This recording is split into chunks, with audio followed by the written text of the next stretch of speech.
오늘은 내가 너를 대적하여 라는 말씀으로요, 에스겔 26장의 말씀을 가지고 말씀을 전하도록 하겠습니다.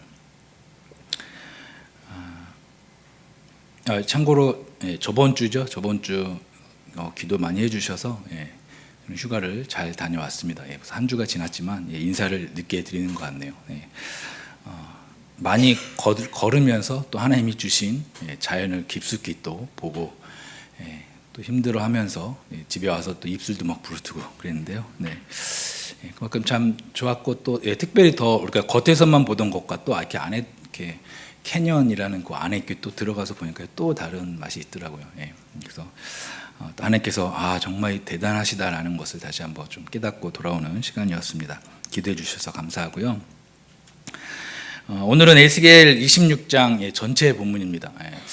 그래서 고민을 많이 했어요. 1절부터 22절까지 다 읽어야 할까? 너무 길잖아요. 그래서 좀 줄일까 하다가 제가 이렇게 설교하면서 이것을 다 이렇게 언급하지를 못할 것 같더라고요. 그래서 읽으시면서 전체적으로 한번 아시는 것도 중요할 것 같다 하고 해서 조금 길어도 목사님께는 좀 죄송했지만 1절부터 21절까지 다 읽었습니다. 에스겔은 이제 25장부터 해서 이제 이방 민족의 멸망들을 보여주고 있죠. 25장에는 4개의 나라가 나왔습니다. 암몬, 모압, 에돔, 블레셋, 이 나라들의 심판에 대해서 이야기를 했는데요. 26장부터는 이제 한 나라를 이야기합니다. 두로라는 나라입니다. 두로의 멸망에 대한, 두로의 심판에 대한 말씀을 하나님께서 선포하고 있습니다. 우리가 신앙생활을 하다 보면 한 번쯤은 하는 질문이 있습니다. 무엇입니까? 그것은 왜 하나님을 모르는 사람들, 하나님을 믿지 않는 사람들을 잘 되게 하시고 성공하게 하실까? 왜 이렇게 잘 사는 것처럼 보일까?라는 질문을 어느 정도 신앙생활 하신 분들은 안 하겠지만 이제 믿기 시작하신 분이나 이제 한 번쯤은 그런 생각을 해볼 수 있을 것 같습니다. 그런데 이런 질문은 우리뿐만이 아니라 성경의 저자들도, 시편의 저자도 그런 생각을 하면서 하나님 앞에 질문도 하고요, 또 질투까지 했다라고도 표현을 해주고 있습니다. 시편 73편 3절에 보니까요, 악인의 형통함을 보고 오만한 자를 질투하였음이로다. 악인의 형통함을 보고 오만한 자를 질투하였습니다. 누가요? 시편 기자도 그렇게 잘 되는 사람들을 보면서 질투했다라고 이야기합니다. 오늘 본문에 나오는 두로라는 이 도시가 정말 누가 봐도 정말 부럽다, 정말 그렇게 되고 싶다, 정말 부럽다라고 하면서 질투심을 일으킬 정도의 그러한 세계적으로 최고의 도시였습니다. 두로가. 저도 이번에 설교를 준비하면서 다시 한번 두로를 보면서 두로가 정말 이 정도까지였나, 우리는 그냥 성경에서 이렇게 지나가듯이 보았는데 정말 그 당시에는 세계 최고의 도시 중에 하나가 이 두로였다라는 것을 제가 좀 알게 되어졌어요. 더 이렇게 자세하게 알게 되어졌습니다. 일단 경제력이 있었고요. 경제력이 있으니까 군사력도 함께 같이 이렇게 크게 커가겠죠. 그리고 두로의 주된 사업은 무역이었습니다. 항구 도시였기 때문에, 또 섬이 있었고 또 항구 도시였기 때문에 무역이 참 발달했습니다. 그래서 이 그 주변 지역뿐만이 아니라 전 세계적으로 다 그 무역을 할 정도로, 그래서 항구가 발달하고 배가 발달하고 그러면서 똑똑한 사람들이 또 모이는 그런 곳이 바로 이 두로였다라는 것이죠. 그래서 솔로몬 시대에도 두로 왕 히람이 성전 건축에 필요한 그 백향목을 공급하기도 한 나라이기도 합니다. 그만큼 대단했던 도시가 바로 두로였다라는 것이죠. 오늘날 미국의 큰 도시들, 뉴욕, LA, 런던, 싱가포르, 이러한 이렇게 이름이 알려진 그러한 도시였다라고 생각하면 좋을 것 같습니다. 그런데 이런 것들은요, 지금 제가 말씀 모든 것들은 사람들의 분석이고요, 사람들의 시점이죠. 사람들이 볼 때 정말 대단하다, 우리도 그렇게 돼야겠다, 정말 질투가 날 정도로 대단하다 생각하는데요, 하나님이 바라보는 두로는 어땠냐면 내가 너를 대적하노라 라는 그러한 모습으로 하나님은 바라보고 계셨습니다. 하나님의 이 말은 세상에서 가장 무서운 말이라는 것을 우리는 알아야 합니다. 세상이, 어떤 사람이 나를 대적하는 것은 내가 마음만 어떻게 먹느냐에 따라서 어느 정도 견딜 수가 있습니다. 그러나 하나님이 나를 대적하신다라고 하면 이 세상에, 아니 온 우주에 그 하나님의 대적함을 견뎌낼 수 있는 사람은 없다라는 것이죠. 그렇게 오늘 본문은 단순히 그냥 잘 나가던 한 도시의 마지막을 말해주는 것이 아니라 오늘 우리 안에 있는 그 두로가 가지고 있던 죄의 근본인 그 교만이라는 것의 최후가 어떤지를 분명하게 말씀해주고 또 경고하고 있는 본문이 바로 오늘 본문입니다. 그렇다면 오늘 두로는 하나님께 내가 너를 대적한다라는 말을 들은 이유가 있겠죠. 어떤 죄를 지었길래? 그것이 2절에 나옵니다. 2절에 보시면 이렇게 이야기하죠. 중간에 보시면 두로가 예루살렘에 관하여 이르기를 아하 만민의 문이 깨져서 내게로 돌아왔도다 라고 이야기를 합니다. 이게 바로 하나님께서 두로를 대적하신 이유다라는 것이죠. 예루살렘, 이스라엘이 망하는 것을 보고 기뻐했다는 것입니다. 이웃이 지금 완전히 망해가고 있는데 그것을 보고 웃고 있고 또 이제 자신들이 그들의 이익도 취할 수 있기 때문에 이게 우리가 더 잘 될 수 있는 기회다라고 하면서 기뻐했다라는 것입니다. 왜냐하면 이스라엘도 만만치 않았던 무역국이지 않았습니까? 근데 그 이스라엘이 망하는 것을 보면서 이제 그 이스라엘 것들도 자신들이 할 수 있다. 자신들의 무역구로 바꿀 수 있다라고 생각했기 때문에 그런 생각이 지금 있었기 때문에 우리가 이제 충만해질 것이다. 더 충만해질 것이다 라고 하면서 기뻐했다라고 하나님은 말씀하고 있습니다. 그렇게 남이 안 되는 것을 보면서 즐거워하는 두로에게 하나님께서 3절에서 말씀하신 것이죠. 아까 또 말씀드렸듯이 그러므로 주 여호와께서 이같이 말씀하셨느니라 두로야 내가 너를 대적하여 두로야 내가 너를 대적하여 바다가 그 파도를 굽이치게 함같이 여러 민족들이 와서 너를 치게 하리니 라고 말씀하십니다. 두로를 대적하신다라고 분명하게 말씀하셨습니다. 중요한 것은 이렇게 남이 안 되는 것을 보면서도 좋아하고 있고 또 그러한 죄의 가장 밑바탕에는 무엇이 있습니까? 바로 교만이라는 것이 자리 잡고 있다라는 사실입니다. 두로에 대해서 조금 더 설명을 드리면 두로라는 곳은 이제 오늘날 레바논에 있는 이제 항구 도시인데요. 지리적으로 좀 매우 독특했다고 합니다. 육지도 있었고 그거에 대한 이제 섬도 같이 있었는데요. 육지도 있었겠지만 이제 이 두로는 중심적으로 이제 섬에다가 성벽을 설치하고 이제 다른 나라의 침략을 대비해서 섬에 성벽을 쌓았기 때문에 그 두로를 쓰러뜨리기 위해서는 엄청난 해군력이 필요했다라는 것이죠. 그러니까 해군력이 없는 나라들은 이 섬을 공격할 엄두조차 내지 못하는 오늘날로 말하면 난곡불락과 같은 그러한 성이 바로 이 두로였다라는 것입니다. 그래서 실제로 바벨론의 느부갓네살도 이 성을 함락하기 위해서 1, 2년이 아니라 13년 동안이나 포위하고 있었다라고 합니다. 그럼에도 완전히 함락시키지 못했죠. 그러니까 돈도 많고 성벽도 튼튼하고 먹을 것도 걱정이 없고 살아가기에 부족함이 전혀 없었던 그런 도시였습니다. 그만큼 이 두로는 믿을 만한 구석이 너무나 많이 있었다라는 것이죠. 자신들의 쌓아둔 재물을 신뢰하게 되어지고요. 또 자신들이 만들어서 세계를 누비고 있는 그 배들 그것들을 신뢰했습니다. 그것이 있으면 우리는 망하지 않는다. 그것도 아니면 그렇게 자신들이 쌓아놓은 절대 무너지지 않을 것처럼 쌓아놓은 그 성벽을 믿고 있었다라는 것입니다. 이렇게 신뢰할 만한 것들이 너무 많아서 정작 그 모든 것을 주관하시는 하나님은 보지도 않고 신뢰하지도 않았다라는 것입니다. 그리고 하나님을 신뢰하지 않고 다른 것을 신뢰하면서 만족하는 것 그것을 성경은 무엇이라고 말합니까? 교만이라고 말하는 것입니다. 교만. 그리고 이 교만을 뿌리로 해서 수많은 죄악들이 열매로 나타나게 되어지는 것이죠. 그 죄악들의 뿌리로 내려가다 보면 교만이 있다라는 것입니다. 그래서 예수님도 그렇게 사역하시면서 교만에 대해서 바리새인들에 대해서 계속해서 지적하고 말씀하신 이유도 바로 여기에 있는 것입니다. 그렇게 교만할 때 우리가 듣게 되는 하나님의 음성이 있는데요. 어떤 음성입니까? 바로 오늘 본문에서 내가 너를 대적한다 라는 그러한 음성입니다.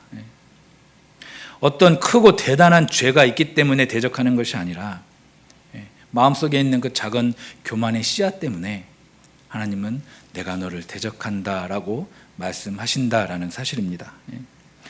이 사실을 기억하시면서 날마다 우리 안에 하나님 외에 내가 무엇을 믿고 있는가, 내가 어떤 믿을 만한 구석을 자꾸 만들어가고 있는가 점검하시면서 그것을 하나하나 제거해 나아갈 수 있는 저와 여러분들이 되시기를 바랍니다. 그리고 우리가 믿을 만한 분은 오직 하나님뿐임을 날마다 선포하십시오. 그렇게 선포하며 나아갈 때 성령님께서 우리에게 낮은 마음을 허락하시고 어떠한 순간에도 하나님을 느낄 수 있는 그런 영감이라고 하죠. 하나님을 느낄 수 있는 민감함을, 영적인 민감함을 우리에게 허락해 주실 줄 믿습니다.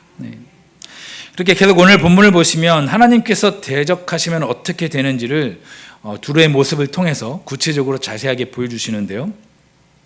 4절에 보시면 어떻게 됩니까? 그들이 두로의 성벽을 무너뜨리며 그 망대를 헐 것이요. 그리고 5절에서는 바다 가운데에 금을 치는 곳이 되게 한다라고 말씀을 하고 있습니다.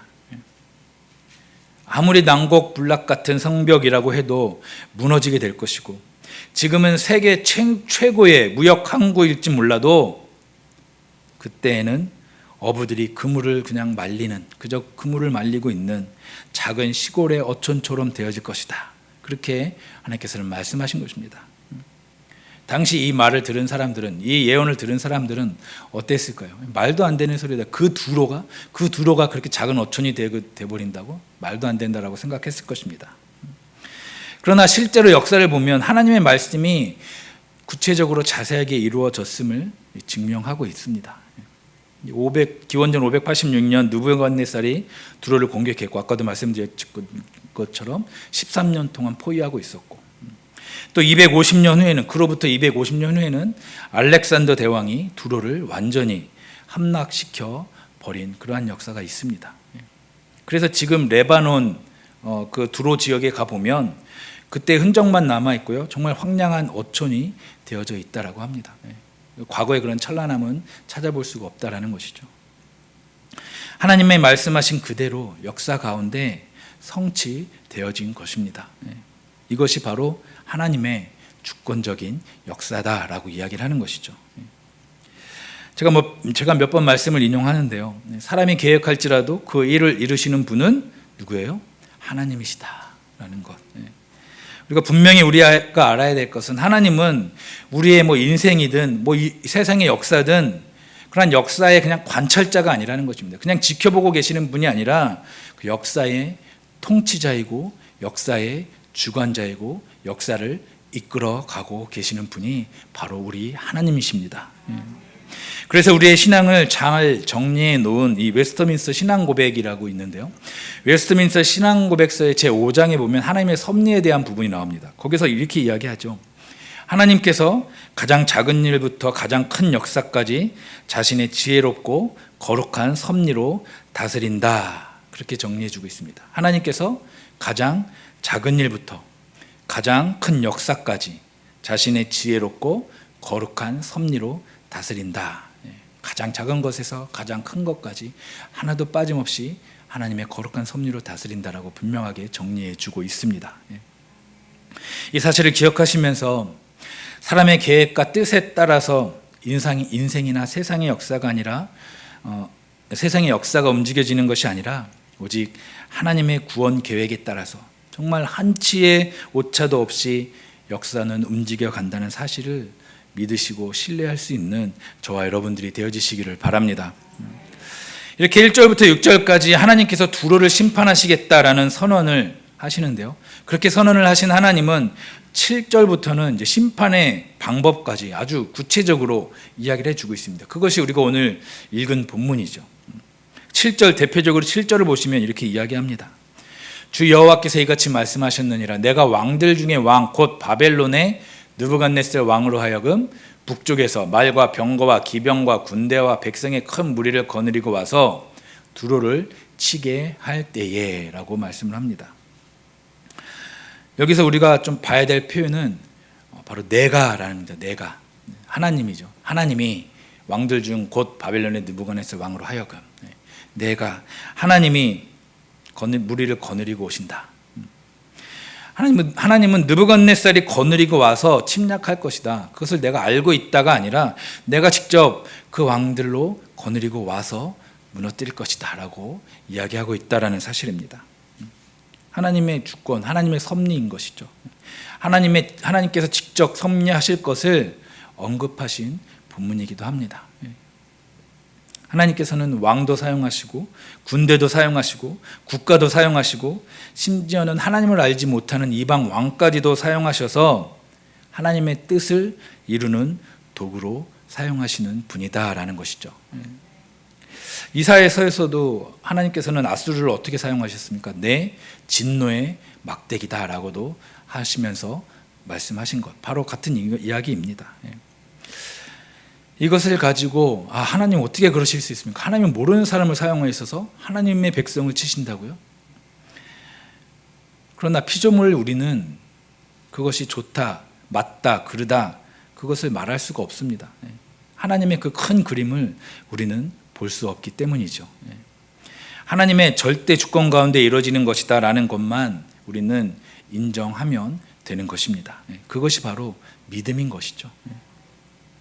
우리의 삶에서도 이것이 크게 다른 나라 몇천 년 전이 아니라 오늘 우리가 사는 우리의 삶에서도 이러한 시각을 가져야 합니다.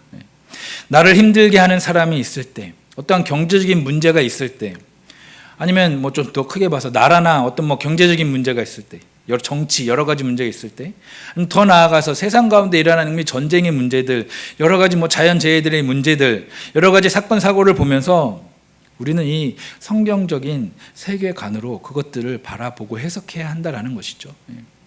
하나님의 그 섭리라는 창을 통해서 바라보면서 해석을 할 수 있어야 한다라는 것입니다. 어떤 나의 정치적인 견해가 아니라 이것 또한 하나님께서 역사를 이루어 가시는 또 한 방편이구나. 또 이것을 통해서 하나님께서 어떻게 이루어 가실까를 하나님의 그 섭리를 통해서 우리는 해석해 나가야 한다는 것입니다.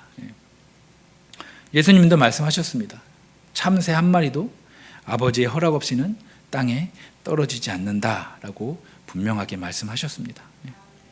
따라서 우리는 사람이나 환경을 바라보는 인생이 아니라 모든 상황 속에서도 하나님의 손길을 바라볼 수 있는 그러한 인생이 되어지는 우리의 모습이 되어지기를 원합니다. 이것을 시편 기자는 뭐라고도 표현했습니까? 눈을 들어서 무엇을 보아라? 산을 보아라. 너의 도움 어디서 오나? 그렇게 고백하기도 했죠. 이러한 믿음의 고백과 찬양이 끊이지 않는 저와 여러분들이 되어지시기를 바랍니다. 그리고 오늘 본문 특징 중에 하나는 두루의 멸망이 정말 아까도 제가 말씀드렸지만 정말 자세하게 하나하나 기록되어져 있다라는 것입니다. 성벽이 무너지고 망대가 무너지고 말발굽이 거리를 뒤덮고 재물이 약탈되어지고 집이 허물어지고 또한 성벽의 돌과 나무까지 바다에 다 던져진다. 그렇게 구체적으로 하나하나 다 말씀해주고 있다라는 것입니다. 근데 진짜 이렇게 무너질 거라고 생각한 사람은 아무도 없었을 것입니다. 그러나 하나님의 말씀은 그대로 이루어졌다라고 말씀드렸죠. 실제적으로 역사를 보면 느부갓네살이 13년 동안 포위하고 있었다고 하지 않았습니까? 그렇게 어떻게 본토 육지는 점령할 수 있었겠지만 이 가까스로 그 섬에 있는 성벽 안으로 피신한 사람들은 이렇게 살아남을 수는 있었다라고 합니다. 그러면서 그들은 생각했겠죠. 에스겔의 예언이 정확한 것은 아니었네. 힘들게는 했지만 우리가 완전히 망하지는 않았지 않냐. 그러면서 그 예언이 좀 틀렸다라고 생각했을 수도 있습니다. 그런데 하나님의 예언은 아직 완전히 완성되진 않았죠. 알렉산더 대왕 아까 말씀드렸습니다. 250년 후에 말도 안 되는 일을 합니다. 이제 섬에 있었다고 하지 않았습니까? 그런데 알렉산더가 그 섬에 가기 위해서 어떻게 했냐면 바다를 메꿔 나가기 시작합니다. 메꿔 나가기 시작해서 성벽의 돌, 집의 돌, 나무들을 바다에 던져서 길을 만들고 그렇게 넘어가서 성벽을 완전히 무너뜨리고 완전히 망하게 했다라는 것이죠. 완전히 함락되어져 버린 것입니다. 말씀대로 된 것 아닙니까? 다 바다에 던져버리겠다. 다 완전히 망하게 해야겠다. 하나님의 때에 하나님의 방법으로 하나님은 하나님의 일들을 이루어 가시는 모습을 우리는 이 역사를 통해서도 하나님의 예언을 통해서도 우리는 알게 되는 것입니다.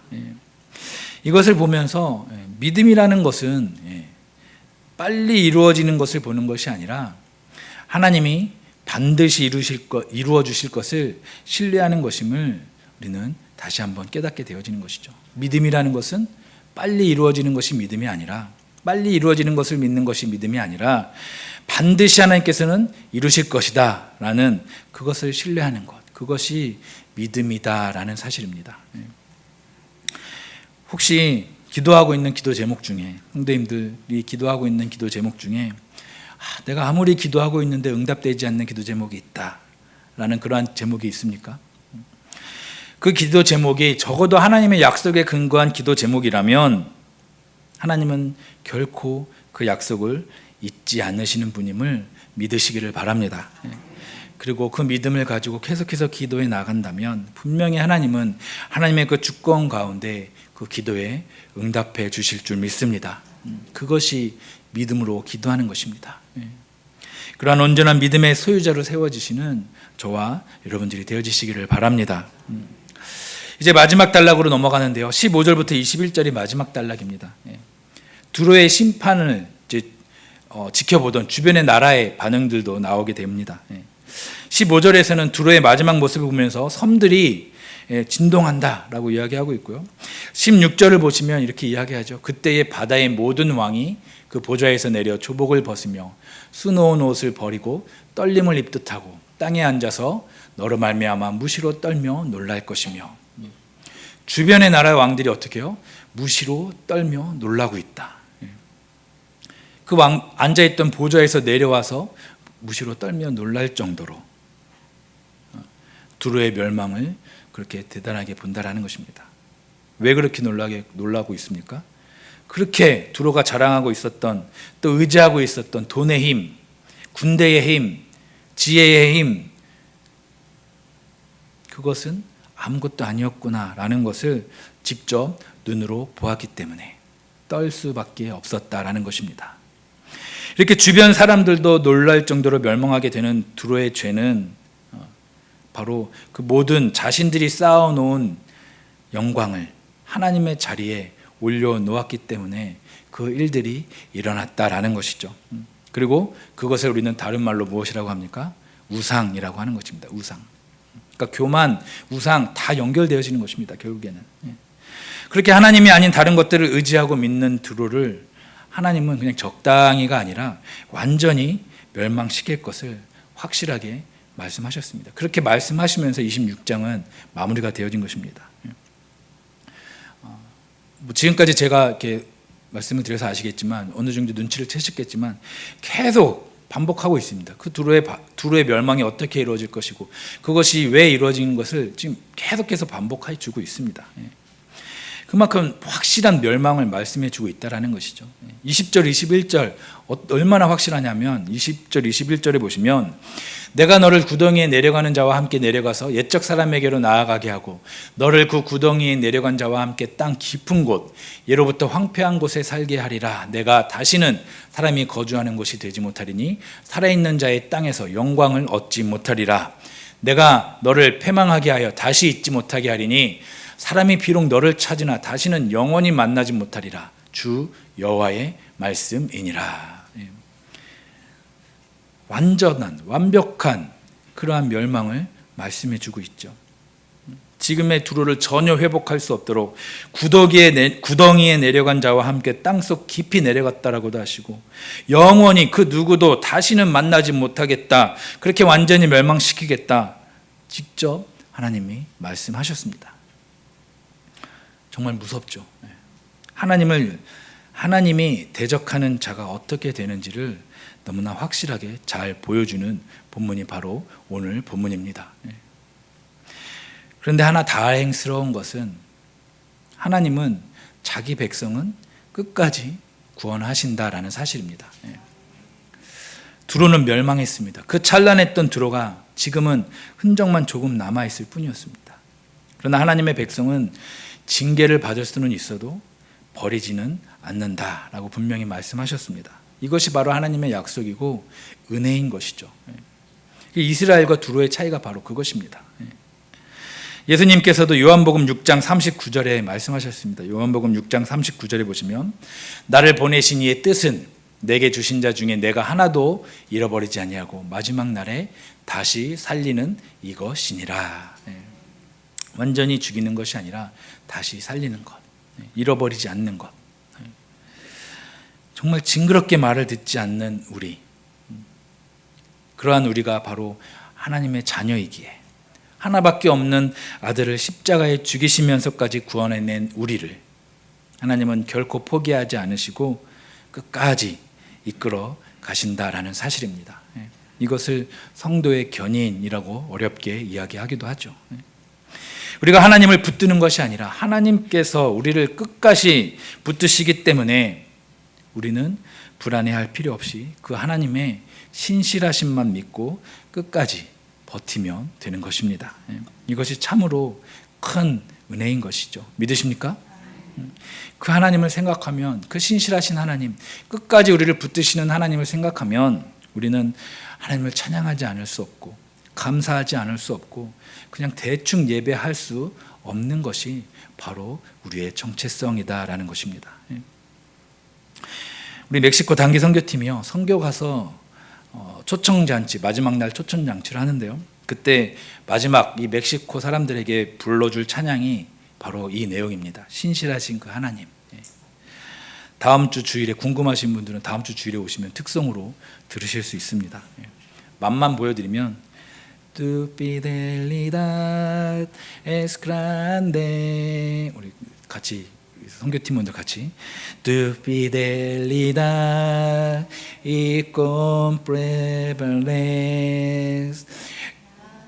네. 이후로는 다음 주에 오시면 들을 수 있습니다. 제가 기억 못하는 거 아니에요. 이번 한 주 동안 외운 찬양입니다. 그리고 작년에도 우리가 했었는데 올해도 가서 이 신실하신 하나님. 근데 어떤 내용이냐 하면 하나님의 신실하심은 위대하시다. 하나님의 신실하심은 그레이트하다. 그 신실하심은 다른 무엇과 누구와도 비교조차 할 수 없는 그러한 위대한 신실하심이다.